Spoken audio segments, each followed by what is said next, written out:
This is CyberPunk FM. This week, the punks discuss hurricanes, scooters, and Amazon. Hello again, everybody, and welcome to CyberPunk FM. It is September 20th, 2018. I'm Harry Andrews, joined as always by Shareem Khan and Adam Baskell. Guys, how you doing? I'm doing really well, Harry. Adam, what's going on with you? I've been doing great, guys. I have to talk a little bit about iOS 12, which just released. I did little animojis, I sent you guys that. I would say it's a little creepy, but a lot of fun. And then I also have the screen time that I've been looking at, showing how often I pick up my phone, use which apps. Way more creepy, way less fun.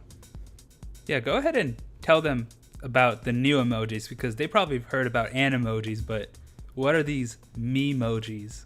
Oh, right. So the memojis is kind of like if you've ever used Bitmoji on Snapchat. It's an attempt to kind of recreate your face. It had a lot less options than the Bitmoji, which I wasn't a fan of, but it really does make you look like a Pixar character, and you can kind of just stick your head on pictures and even do the animated ones. It's neat, but it is just like a little unsettling. But Harry, what's more unsettling? What's more unsettling, Adam? Oh, you know. Yeah, I do know, actually. So, I don't have anything to say about iOS 12 because I don't have an iPhone. But I did pick up a Galaxy Note 9 today. Excellent phone. Probably the best phone I've ever owned so far. Very, very impressive. However, I'll tell you one thing that's not impressive are these scary as hell AR emojis. Holy shit, they are terrible. So I was jealous of the fact that Adam made himself into a Pixar character. And he sent me the picture on Slack. I was like, damn, I want to do that. But then I remembered, wait, I can't do that. Samsung debuted this. No, you can't. Debuted this when the Note 9 came out. Well, let me tell you about this. So rather than going for the ultra stylized Pixar character, Wreck-It Ralph, they turn you into some sort of like, I don't know, PS2 era non-motion captured cutscene character with like really wide lips and like tiny eyes and like realistic haircut, which is not flattering for me because I don't have a lot of hair anyway. And it like tried to put stubble on my face, and that's just not something I want to see. If I'm turning myself into like a virtual cartoon, I don't want to look as ugly as I actually do in real life. My God. Did you ever play Destroy All Humans on the PlayStation 2? I did not, actually. You look like one of the civilians. I have a copy of that game right now. I look like one of the boat people. Greatest game ever. From Spider-Man PS4. Did you see that? Did you see the boat people? No. Were they just like unfinished models, basically? They are very low polygon models, and it's an homage back to like the PlayStation 1, PlayStation 2 Spider-Man games. Oh, so it's intentional. It's intentional, but they look scary as hell. I'm gonna have to go check that out. Yeah. Hey, speaking of Spider-Man, my boy Adam and his cousin Austin did a fire review, which you can check just the episode before this. Yeah, also on YouTube if that's your jam. It was a lot of fun. We had a lot of fun playing and talking about it, so definitely go check it out if you're still in that Spider-Man craze. Yeah, I don't know if this is the right time to plug this, but our episodes are going up on the CyberPunk FM YouTube channel now, so another place to find us. Speaking about plugging, let's plug into some tech news, shall we? That was beautiful, bro. Take it away. All right, well, our first article comes to us from CNET.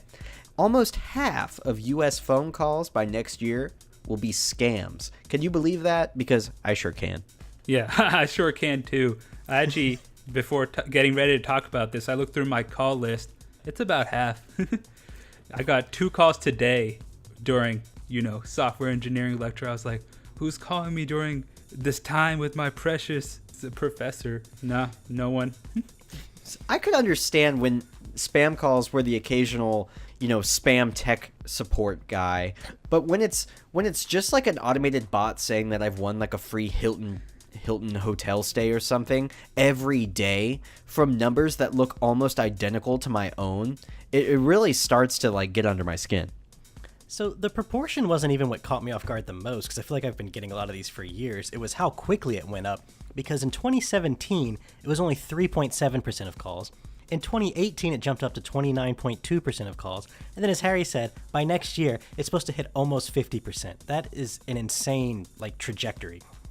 The tools for identifying a scam haven't changed. If the call is too good to be true, if it's a free something, it's a scam.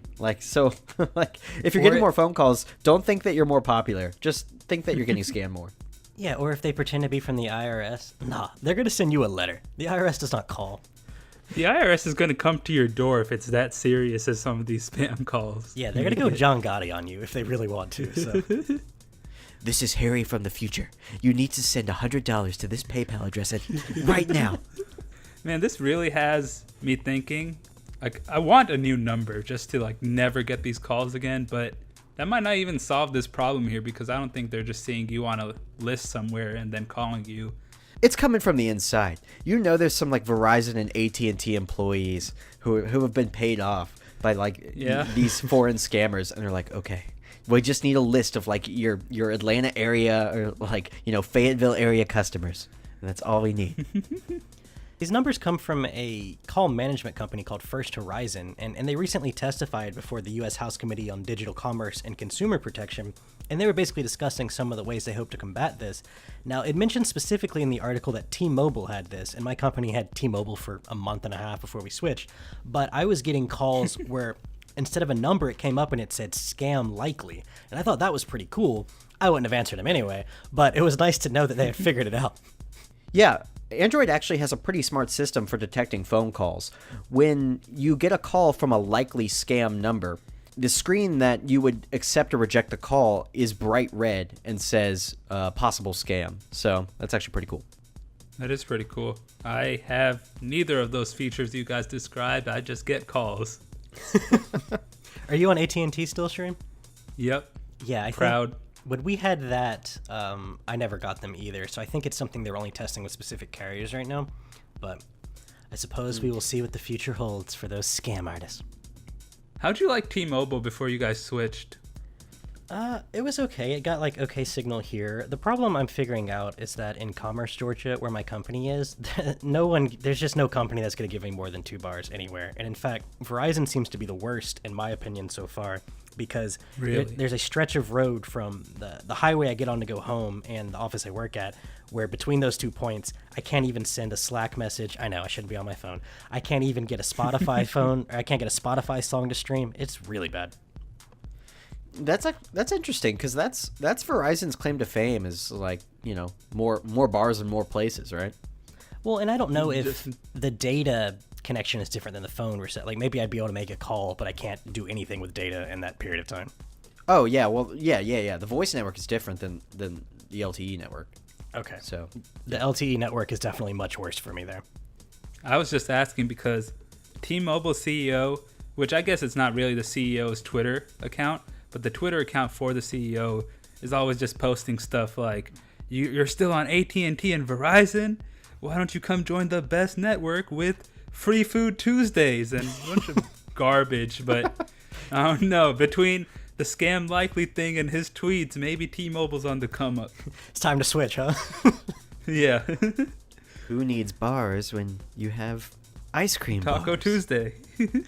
So speaking of technologies that we didn't think people actually used anymore, Facebook is coming out with a dating app? Datebook. No, it's called F8, like fate. Fate. Ah, I see. Oh. Yeah. And they're testing it out right now in Colombia, but we've trashed on Facebook. We've praised Facebook. I don't use dating apps anymore, but I think for any company doing a dating app, Facebook's going to do the best one because of just everything they've gathered on you. I would trust this because this Facebook's going to find your soulmate. Honestly, I truly believe that. Yeah, no 400 question eHarmony profile anymore because Facebook has more information on you than that anyway. Even then, Facebook still asks you 20 questions before you sign up. I guess that's like the barrier of entry. It's like if they're really serious, they're going to fill out this personality quiz. But here's the thing. I think guys, you don't need to worry about if girls won't use this. Girls love personality quizzes, so they're going to sign the fuck up. I'm pretty sure Cambridge Analytica happened because of some of the girls on my timeline who are college graduates still trying to find out which bread they are on some quiz. Yeah, like, I fucking hate that shit, but girls are going to eat this shit up. Those personality quizzes, they're not even that straightforward anymore. It's not like, what Harry Potter character are you most like? It's like, based on your, answers about Harry Potter, we can tell you, like, who your soulmate would be from, like, My Chemical Romance. Like, it's just bullshit like that. Yeah, totally. So what's interesting about this one to me is that it's going to Gerard, make by the way. sure... is that it's going... Can you even name any of the other ones? It doesn't matter. Yeah, Ray Toro, Mikey Way, and... Why did I ask? Okay. Why did I ask? In middle school, during real goth hours, Harry was there supporting My Chemical Romance through their, like, second release that was trashed, and the third one, Harry stood by them. He is a real stan. All of you goth girls need to catch up to my boy. Actually, the second one was their first hit because they had a first... Anyway, Facebook dating. What I found interesting about this was that it's going to ensure that you never match with people, or it's never suggesting you people that are on your friends list, which makes a lot of sense because that could be awkward. It's an entirely new profile. Like, it's obviously linked to Facebook, but it isn't your Facebook profile, right? Right. Yeah, it's pretty much going to just take your pictures. It will also take your pictures from Instagram. That's where most people use anyways. Takes those pictures, you sign up, you give your name, and this is like something I am interested on seeing how they go about it with age, because I know in middle school I have a lot of friends who just put a fake age, and that's like when people started getting Facebooks in my friend group. So I have some friends on there whose birthday will say that they're 108 years old. I wonder what's the verification process here, because they're doing the age thing to avoid catfishes and whatnot. Yeah, I mean, how many times on Tinder have you seen, a girl and then the first line in her bio is like actually 17 or whatever? Yeah. Exactly. And you're just like, Had to oh put my 18 so I could download the app. Yeah, I hope Facebook fixes that. The last thought from me about this is Tinder was just a terrible experience because only every fifth person you swiped on or looked at was a real person. The other person was a robot saying follow me on my cam site or whatever. So I wonder if Facebook could somehow avoid that. Hopefully. So my closing thought on this is I'm kind of looking forward to it. I had mild success with OkCupid and Tinder. I met a couple people on there. I dated them for a few months. It went okay. It wasn't the worst experience in the world, but I'm looking forward to someone with a little more information and technical expertise to kind of craft that same experience, because Tinder does have a lot of flaws, and some of them are more obvious than others. But I definitely think there's room to improve, and I'm glad to see a company with the financial backing of Facebook enter that arena. Yeah, Tinder will always have that stigma of this is to hook up for that one night, whereas this is going to compete with the OkCupids, the eHarmonies, because Facebook claimed that the market for this is that over a third of U.S. marriages start online. So I think that's just going to be the next thing to go to, because who wants to go out and meet people? It's easier to swipe. It's true. And if you really can't meet someone and fate doesn't work out for you, you can always just talk to Alexa. And good work, because Amazon made it way too easy to talk to Alexa today. 14 new Amazon Echo devices. 14? Yeah. A few of them were their side products, Amazon has bought out Ring, so they released a new doorbell. But yeah, about 14 new devices today. It was apparently a surprise event too, so it's just honestly, this list is kind of exhaustive, so let's just start with it. I think Juicero probably would have succeeded if Alexa was telling you to squeeze your juice. Yeah, and we'll get to a device later that might make that idea seem possible. So let's start. The first thing was the new Echo Dot, 70% louder, new redesign. I don't really know. I have an Echo Dot that I never use. It's just sitting in a cabinet of mine. And for this one, they said we went back to the drawing board. But the new one looks kind of like the Google Home. So I don't know what drawing board they went back to. We went back to Google's drawing board and stole their plans. Yeah, it looks like I said, I don't know if they had something like this before or if the model I have was just like a different style. But yeah, the new one that they showcased looked exactly like the Google Home to me. Man, they really like this Echo brand because we have Echo Input, Echo Plus, Echo Sub. Yeah, and they all just seem to be like little, Echo Auto, put it in your car. Echo Input, it's a microphone. Echo Plus, you can control it when the internet's out. Echo Sub, we got a bass now. Like, it's almost too much because they're so specialized. I almost wonder why they can't just come up with a few that take care of all of these instead of 14 different devices. The thing, okay, this is the one product, Echo product, that I really want to be good, but I know it'll never be good enough to justify me buying it, is the Echo Show. It's essentially a tablet that sits upright and that you can, like, it has a visual component. Not only do you hear Alexa talking to you, you actually see information as she's pulling it up online, and it can also be used to make video calls and phone calls, and that's very cool to me, and that's very Blade Runner, and that's kind of exactly what I wanted the future to be like. Only I know it's not going to work nearly as well as I would want it to, because it's going to be this tiny thing that you have to still carry around with you if you want to use it anywhere else but like the kitchen table or wherever you sit it. And at that point, why not just use your damn phone? That same sentiment is my concerns about the Echo Auto. It's this little device that you put in your car. It connects to your phone anyways, and it does interfacing between apps like Google Maps, Spotify, so you don't have to get Siri to do it, which is like a great improvement. I'm definitely going to buy it for that aspect, but I don't know why the average person wants some way to use Alexa rather than just the phone you have. It seems like that almost taking an approach of just kind of this overwhelming quantity. Like, let's make 20 things. Most of these won't even be in production in 2 years, but a couple of them will probably stick, and then they'll know what to focus on. I don't know if it's the best strategy, but I'm guessing that is what they're going for. What we're seeing now is our cell phones replacing the physical devices in our home.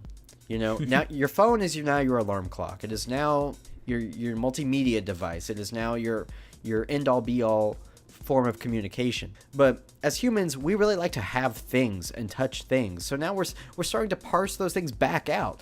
We have the Echo wall clock now, which is a normal-ass clock that has smart alarms, just like our phone. Yeah, it doesn't even have smart alarms on its own. A lot of these Echo devices, they connect to the Echo speaker. So these are like add-ons. Oh, I see. And the wall clock is also an add-on where the speaker just rings through the clock, which is unnecessary because I haven't had a clock in my own place in years because I have a phone. But it looks cool. And people who say it looks cool and then buy it are the people who are going to spike the numbers to make this look like a success for Amazon. Most people, I don't think, are interested. I think it's just hard to be interested in a lot of these things. I mean, I barely have time to recognize the last product they put out before they have a new lineup. And they're, like I was saying, they're just too specific. Some of it seems cool. I'm still looking forward to the day I can open up my blinds with my voice, but I don't need to turn on my microwave with my voice. Yeah, the microwave. So Amazon released a microwave today that's Alexa enabled. And it is terrible because I have never thought to myself, you know what would make this microwaving experience better? Talking to my microwave. Harry, Never. You've already eaten 4 Hot Pockets today. Are you sure you want a 5th? Well, just trying to use like voice to text on the way home, it never even figures it out. And now I'm gonna nuke my leftovers way too long because it doesn't hear the right number? I just can't imagine this being worth it. It might open themselves up to a lawsuit. Google seems to do that more often than they would probably like. This time, New Mexico is at the helm. Yeah, the state of New Mexico is suing Google, Twitter, and other app developers over illegally collecting child data. Basically, there's an act that was created in 1998 called the Children's Online Privacy Protection Act, and it basically asserts that you can't gather information about children under the age of 13 without parental consent. There's kind of a loophole that Google's arguing that, you know, those when you go to a website and it says how old are you and you tell them how old you are, that's legal. That's like legally okay. Basically, if it's completely inaccurate, which it often is because kids can just click whatever year they want, they're not legally held responsible for that. And New Mexico, I think, is trying to change that precedent. Sure. I mean, kids just want to see the trailer for the new Call of Duty game, but you can't do that if you're not 17, and Google's taking advantage of that. Wow, I haven't been, not 17 in a while. I completely forgot. I remember actually being afraid to put the wrong date on some of these sites. It's like a Google rep's going to come to my house and verify. Funny enough, my Xbox Live account from way back in the day, in the beginnings of the Xbox 360, I lied about my age in order to, when the Xbox Live Marketplace came to be. Microsoft, you listening to this? Yeah, I lied about my age to be able to download, rated M games, but I ended up forgetting my password. And I didn't have the email address associated with the account anymore to reset the password. So I call the customer support, and they ask me my age. And I can't tell them because I don't remember what I lied about. So I could never get into that account again. Did you just hang up? Yeah, I mean, I got mad. I was like, what are you telling me I can't get into my account? I was like, your age does not say this. I was like, oh, my God. So a friend of mine went through this once when he was trying to play, I think it was Age of Empires Online. You had to tie it through your Microsoft account or something. And so they were asking him on the phone, what's the answer to your security question, which was, what is your favorite historical figure? And, he's guessing, oh, gosh, I don't know. Is it Winston Churchill? Is it Abraham Lincoln? And eventually he gets to another question and answers it. But he asked the guy, hey, what did I put for that? And the guy was like, sir, you put Adolf Hitler. What friend was this and what account was this again? Yeah, he will remain unnamed, but... We're not trying to get him doxxed. Yeah, but, what I found interesting about this lawsuit is that it came on the heels of a study from the University of California, Berkeley, where they basically looked at 6,000 applications, and almost all of them were in violation of the Children's Online Privacy Protection Act. And it's basically because of that loophole I mentioned before.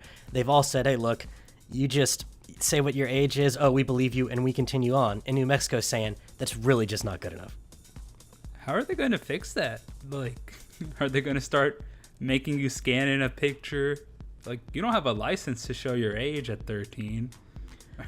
You're going to have to start sending in a passport to use these Google products. It could be that they check for a live credit card, because remember, it's that you need they have to have parental knowledge of it if you're under 13. So they may say, hey, this person with the credit card has said you can use this app, therefore that's considered consent. There's a variety of ways they can go about it. It'll be interesting to see how it plays out. If I had to get my parents' credit card just to use an app, my parents would never let me use a phone. That's half the reason I lied about my age. Yeah, well, that's why Google's fighting it so hard, because they know there's no way to solve this without hurting their end, but New Mexico doesn't care about that. Who are you betting on in this lawsuit? Oh, Google, 100%. You don't think New Mexico got a case? I think they might have a legal case. I just think Google has more money than New Mexico does, so... Yeah, that's probably true. What if Google bought out New Mexico just to not have to deal with this lawsuit? Just the whole state. And named the whole place Google Mexico. Google Go. Driving from Fayetteville to Dallas, we passed through... No, we didn't. Did we pass through it? No, we didn't. But one of the guys I was driving with told me about this. There is a town called Dish, Texas. And Dish, Texas is officially sponsored by Dish Network and gave everyone in the town free Dish for life as long as they live there. Oh, okay. Come rename Athens if you want. But they are Dish. And there's the Dish Network Community Center and the Dish YMCA. It's a place. It exists. I'm still waiting for Amazon to get our headquarters and name that one town in Metro Atlanta, Amazon, Georgia. Oh yeah, I think it was Stonecrest, Georgia. It was if you guys move here, we'll just change our entire city name. Okay, guys, moving on to a little bit more uplifting news. Obviously, the East Coast has been ravaged by some major storms lately and left a lot of people in trouble. And some tech companies are trying to help. Yeah, it's been really interesting to see the response to this, and as far as what technology comes out to help people. FEMA actually had released an app that was supposed to allow users to update the position of the hurricane, determine where shelters were and stuff. But, as often public sector tech does, it failed miserably as the hurricane approached. Servers were overloaded, was not doing well. But luckily, we had Crowdsource Rescue, which was actually created by an EMT and allowed people to flag themselves whether they were in need of rescue. It allowed people to make themselves available as volunteer rescue personnel. It allowed them to coordinate with their neighbors to find shelter and have people come in. Yeah, Airbnb was there, of course, to provide places to stay. A lot of people just put up whatever they could, couches, rooms, places, for free that whole week. Still ongoing, still a lot of damages. There was also Harmony, another app doing the same thing, giving safe shelters for people to stay. And then, of course, gas was short in a lot of places. Gas Buddy was there, just another big app downloaded during that time. And it wasn't just apps that kind of allowed, little crowdsourcing and coordination. We had some real tech marvels in this. There's a company based out of Louisville called Vicella, and they had created what they were calling Dropsondes. It's Dropsondes. I don't know exactly how to pronounce that. But essentially they described it as a paper towel tube with a parachute attached. And they would have these planes fly over the hurricane or even through the hurricane, drop them out, and that allowed for live data to be collected as far as the trajectory and the intensity of the hurricane, because when it is in open water, satellites actually have trouble detecting exactly which direction it's heading. They did that in the movie Twister, didn't they? They released all these little doohickeys into the tornado. It's been a really long time since I've seen Twister. I don't blame you, but they did do that. And apparently, M. Night Shyamalan's live-action version of Avatar: The Last Airbender isn't our only source of live-action Avatar. Waterbending is real now, at least according to the Weather Channel. There was this really beautiful, impressive, graphical, immersive masterpiece that the Weather Channel created, where essentially this lady standing out in an area of North Carolina, and then the water just starts rising around her. And she reaches down and brings her hands up and is showing you how much it's going to rise per minute. And the way this looked was so real. I think we'll go ahead and link you guys in the show notes so you can check it out if you want. But it was really impressive. Yeah, apparently the Weather Channel built a green screen immersive studio just for this kind of stuff. And they enlisted the help of a company using the Unreal Engine to help them build these simulations. Which is super interesting because most people know the Unreal Engine for Fortnite. Among a million other games, right? It's just a really popular sort of engine, right? Yeah, the Unreal Tournament games, obviously. Right. And many other ones. Yeah, the Future Group was the company they used to create these simulations, and they specialize in interactive mixed realities. So I can imagine a lot of news outlets to take advantage of this. Although I'd rather the hurricane not have happened, it is always cool to reflect on this kind of stuff because we covered the Apple event last week. Check that out. And Apple, all these tech companies, they always show you how their tech they release can be used for good rather than, hey, we release something new, go buy it. And the Apple Watch, they said 1 year that it can help you in a car accident, get you help. So for a lot of places just advertise products and when are we going to use this to rescue lives or rescue people, help out during disasters. And it's good to see that they actually go out and change the world during a natural disaster. What's the old saying? Necessity breeds innovation or whatever? When there is a need, someone will come up with something to address that need. Where there's a will, there's a way. Except for when they're in the form of scooters. No, you could say there's a need for that. Where there's a bird, there's a pissed off pedestrian. And I'm one of them. I'm one of the millions on this fuck bird movement. As many of you have probably seen, there has been an electric scooter craze recently. I believe the two main companies are Bird and Lime, although I know in Athens here I've only seen Birds. They are everywhere. Sadly. Yeah, I saw them down in Dallas, and I can't imagine people were using them to get anywhere, because I saw the same people zipping by me all day, like around different parts of the city. So people were just kind of riding them around. They weren't actually going anywhere on them. It's just rent a toy for an afternoon. Which, yeah, it says like on the scooter itself, it says like $1 to get started. And I'm not sure about the pricing actually, but it can't be that expensive if people were riding them around for quite a while. I think it ends up being 15 cents per minute while you're moving. Okay. Yeah, being on a college campus during the height of this craze, you saw the good, the bad, the ugly, the accidents. It was just terrible for the first month. It's kind of weathered down. But starting out, you saw these scooters just appear around campus. You're texting your friends, you guys hear about these scooters? And people are just riding them down hills, holding up traffic. But at the same time, I haven't gotten to ride one yet because I didn't want to. But every time I saw one, I was just like, today might be the day. Today might be the day. But I still haven't gotten around to it. But at one point, they were on every street corner. You couldn't go more than 50 feet without a scooter in front of you. Yeah. The growth has been really insane. Apparently 10 million rides since September of last year. For comparison, Lyft, who, by the way, Lyft and Uber are also coming out with their own scooters. Lyft only had 1 million rides in its whole first year. Bird has had 10 million in its first year. Turns out people like scooters more than cars, apparently. It is definitely because of the precedents that Uber and Lyft have set. Otherwise, when were you ever going to ride just a random scooter left out in the street? Now it's like, oh, I can rent this on an app? I know exactly how to do that. Let me scan this QR code and get going.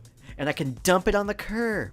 I saw one today, and that's when I knew that there was no way for me to support Bird on this show, but I'm going to try and keep it calm, keep it cool. But at that moment, it was near like a fence and a sidewalk.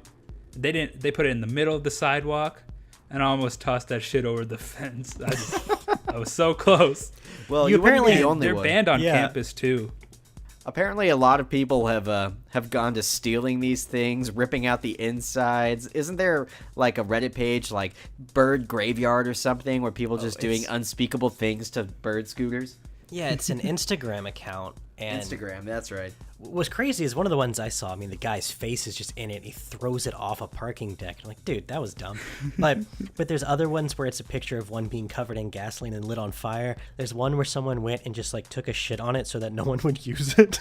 I mean, it's like people have been, I would say, less than impressed with their presence in their cities. Bird understands this, and they obviously know that people want to use them because their growth has been tremendous. But they also know that people have a lot of problems with them, particularly city lawmakers and officials. So they have pledged that in their second year of existence, they're going to work a lot more closely with city officials to come up with some regulations to keep people happy. Yeah, they've already been banned in San Francisco and Ann Arbor, although both of the governments there said this is a temporary thing because we're basically trying to figure out a way to create permits, adjust the way the roads are, come up with a way to deal with this new form of traffic because, frankly, most places are not set up for it. Right. And the fact that they're only used on sidewalks, first off, they're speed governed. They can only go 15 miles an hour, and in certain highly congested areas, they are GPS speed governed down to 8 miles an hour, at least in Bird's case. So they can't really be used on the streets, at least most streets in most cities. So they have to be on the sidewalks, and there are people walking there, and people can get hurt, or people at least have to get out of the way of the scooters.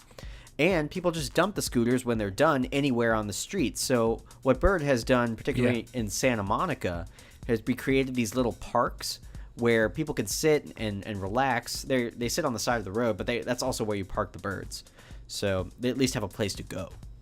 Yeah, but I don't think their overall business plan is to keep it contained in parks. Otherwise, that is really cool. I wish, like, the best case for me to enjoy walking places, going places, is for maybe Bird, Lime to contract out to parks and just say, we'll give you 30 scooters so that patrons of the park can ride around.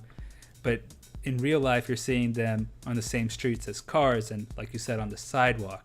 Right. And if you're riding it on the sidewalk, you're a terrible person. But if you're riding it on the road, you're just pissing every other driver off. It's a very lose-lose situation. Yeah, and there's been a lot of backlash to this in various places, and for a lot of reasons. You know, a lot of them's the ones we've discussed already. They're in a lot of people's way. I've read a bunch of articles where people were saying, you know, these kids are on headphones or their smartphones while they're riding them. Sometimes they're inebriated, so they'll crash into people. Mm-hmm. You know, it really disrupts that normal flow of car and pedestrian traffic. There was a concern by an engineering professor, I think it was in one of those West Coast colleges, that was saying you have an instant acceleration and torque that comes from the electric motor. So it's not like a normal scooter. It's not like a bike. There is no get up to speed. It's just you start accelerating and you're there. And while 15 isn't very fast, it's fast enough to seriously hurt someone. Yeah. The most disturbing part about this to me is that the California legislature has a law, a law in process right now, right? Like a bill that they're disputing or debating that is sponsored by Bird, and it says that if you're over the age of 18, you don't have to have a helmet on an electric scooter, which to me is just like disgustingly unethical, man. You're basically saying these things are dangerous enough for someone to hurt themselves when they crash on their head. 15 miles an hour is plenty for a brain injury, but you're over the age of 18. That's almost like Comcast being like, oh, net neutrality? No, that's not that important. But, you know, here at CyberPunk, we try to be fair. So we have to make the case for birds. And to be honest, I think there are some convincing ones. Does anyone want to try this, or are you both just too mad at birds to make the case right now? No, I see the advantages. The obvious one to me is that it lowers emissions and it can reduce car traffic. If enough people are using these scooters, then there are less people in cars, and there are less cars creating pollution, because not every car is a Tesla yet, right?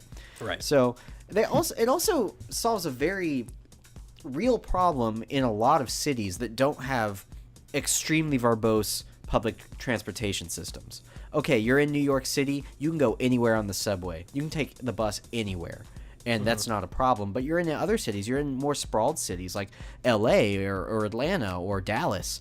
You can't take public transportation to get everywhere, so this solves what they call the last mile problem, where you can get pretty close to your destination, but you can't get all the way there, and you still might be unrealistically, you couldn't walk there. So these help that problem. Yeah, I thought this problem was literal at first, like people can't walk a mile, but no, it basically just refers to the distance between the last stop on your public transportation route and your destination. And so the idea being, if that's a 2 or 3 mile walk, you know, that can add an hour and a half to what you're doing, but you hop on a bird, you can cut it down to 25 minutes. Right. And that can also be used for, you know, more confined situations, like large college campuses or large work campuses. Maybe universities and corporations could rent or buy these bird scooters and supply them to their employees. Yeah, I would agree that we are making the case for bird right now, but I would agree that in the cities it would be nice, but in a college campus, you have every other form of transportation ready. Cars, buses, your feet. You don't need a scooter to get anywhere. It does help you get there faster on a college campus. Yeah, UGA ended up banning them on campus, right? Like, I think you still see them downtown, but they're not on campus anymore. You just can't ride them on the sidewalk. I don't think they're fully banned. Oh, okay. Yeah, and you know, that's another... Which you should be doing. Yeah, for sure.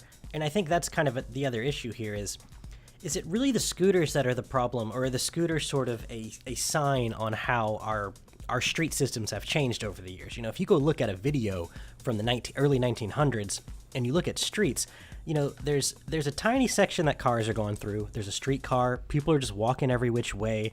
It's really like the streets were for every kind of transportation. There wasn't any particular kind that absolutely dominated.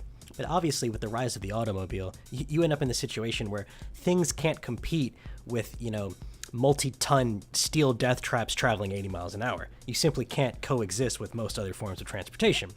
So that's why, you know, you have crosswalks now, and it's supposed to be you walk on the sidewalk, you drive on the road. Some cities have really nice bike lanes, which I think could be expanded and where birds would fit in really well. But I mean, imagine trying to ride birds in the bike lanes here. You'd be run over by the cyclists in Athens. Right, they just go too slow right now. They'd have to go faster. Yeah, I'm a little biased because I've only lived in places with well-established sidewalks, and if you ever did need to walk on the road, you're just walking on the very edge, and you're quickly on another sidewalk. So I've only ever seen that.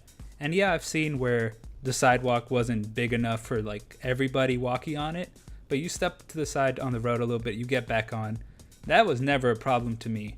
Now, what is a problem is people who are biking on the sidewalk, people who are scootering on the sidewalk. Yeah. And I wouldn't have even began to consider that transportation was a problem in the cities I've lived in until you start raising the question about where does a scooter belong on the road.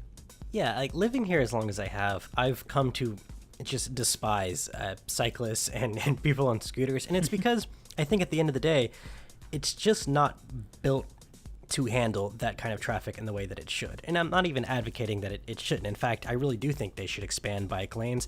They should, there's parts of Midtown where I used to live where you could fit 3 or 4 bikes across. There's these really intricate, like sort of crosswalks for them. And here, though, it's just this tiny little strip of land on the side of the road. And every morning when I'm on the way to work and there's someone in the bike lane, I don't even feel like I can go past them because there's almost just not enough room to get around them. Exactly. You try and pass somebody in Athens, Georgia, you're not only in the next lane over, you're in the incoming traffic lane. Right. And so to combat this, cities will really have to sort of consider designating parts of their city as scooter, pedestrian, bike only traffic, and just keeping cars out of that area. And I don't really know how they do that. Like maybe they put up barriers and where there used to be cars parked on the street there no longer is, and you have to walk or park somewhere else. There's a really interesting video that Vox did about this. It's only about 5 minutes long. We'll put it in the show notes. But it kind of takes you through the history of what I was mentioning earlier, how mixed-use streets have really disappeared. And it kind of lays out these cool 3D graphics that shows you what a modern mixed-use street might look like. And I think it's definitely worth considering. Obviously, you guys have gathered over the last few minutes that these things have been nothing but a pain in the ass for us 3 personally. but I can definitely see where this is something that's not going to stop. This is sort of like a future transportation mode that's becoming popular. We have to find a way to get rid of these awful gas-guzzling, fossil fuel-burning vehicles. This is one of those things I think that, as much of a pain in the butt as it is at this moment, it's just worth exploring. Truly, for me, if instead of scooters, it was bikes, and people didn't do the same strategy of leaving them on the sidewalk, because I think the nature of a bike is going to prevent you from doing that anyways, I would support it completely. I like the concept of rideshare for bikes, even if you don't like them yourself. But places have bike lanes, they don't have scooter lanes, so let's give them bikes. Better exercise, too. Maybe electric assisted bikes, Maybe yeah, my brother just got one of those. He loves it. Oh yeah, they're great apparently. And if they help someone actually use the bike and travel and take another car off the road, then so be it. All for it. Yeah, even if it's a broken down Trek 1 that brakes squeal every time you brake, I'll take it because that's much more practical to me. And I think a better system of those crosswalks and those stop signs, because, man, the amount of times I've seen cyclists or these people on scooters blowing through stop signs like they don't apply to them is just so aggravating. And it's mostly aggravating because, dude, one day you're going to die doing that. When you get hit by a car and you're not in a car, it's a lot different. There are tons of cyclists who follow the thing. Like, I know that we have listeners right now who are just like, no, those people give us a bad name, but obviously it's not everyone. You only notice the ones that violate. And it's probably not even most people. It's some people. It's a very inconvenient majority or minority for sure. Yeah, after a while, it stops becoming the method of transportation problem and the issues with the logistics. It becomes, that person fucking sucks, man. Because if a bird rider is in a bike lane, he's going fast enough where I can get around him, I'm not going to be mad at that guy. I'm going to be mad at the guy who's weaving in and out as people are going to the next destination during like a busy travel time. That guy is a terrible person. Bird isn't in that situation.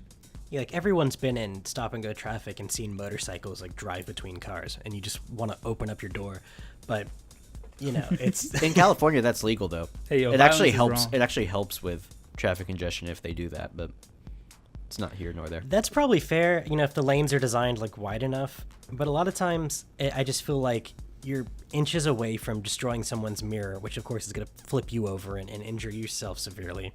Right. Well, I hope we have at least presented something that resembled a balanced take on the Bird situation. We quite obviously have our bias in this, but you know, It's still fuck Bird. I want Bird to succeed. I do. I want it to work. I just don't want people walking on the sidewalk to be in danger because people in heavy machines are going much faster than them. yeah, because at the end of the day, it's really easy to hate these people that are pissing you off right now, but you don't want it to distract you from the fact that like there is a lot of work to be done in American streets and cities to make it more accessible for more kinds of transportation, which is kind of a must as we continue to have issues with fossil fuel cars and gas prices and all these kind of things. It's we can't allow the inconvenience to distract us from the important issue. And with that call to action, I think that just about wraps up our show. If you've made it this far in the episode, we thank you very much for listening. If you want some more Cyberpunk action, because I don't know why you wouldn't, head over and give us a follow on Twitter at CyberpunkFM. That is also our Instagram username, CyberpunkFM. We are on whatever podcast site you're listening to right now, but we're also on iTunes, Spotify, Stitcher, Google Play, and Minidisc. So go give us a look. Our website's in the works. That will come when it's time to come. Bird is probably going to have its rise and fall before our website's back up. But thank you all for listening. I'm Shareem Khan. I'm Adam Baskell. And I'm Harry Andrews. And this is Cyberpunk FM.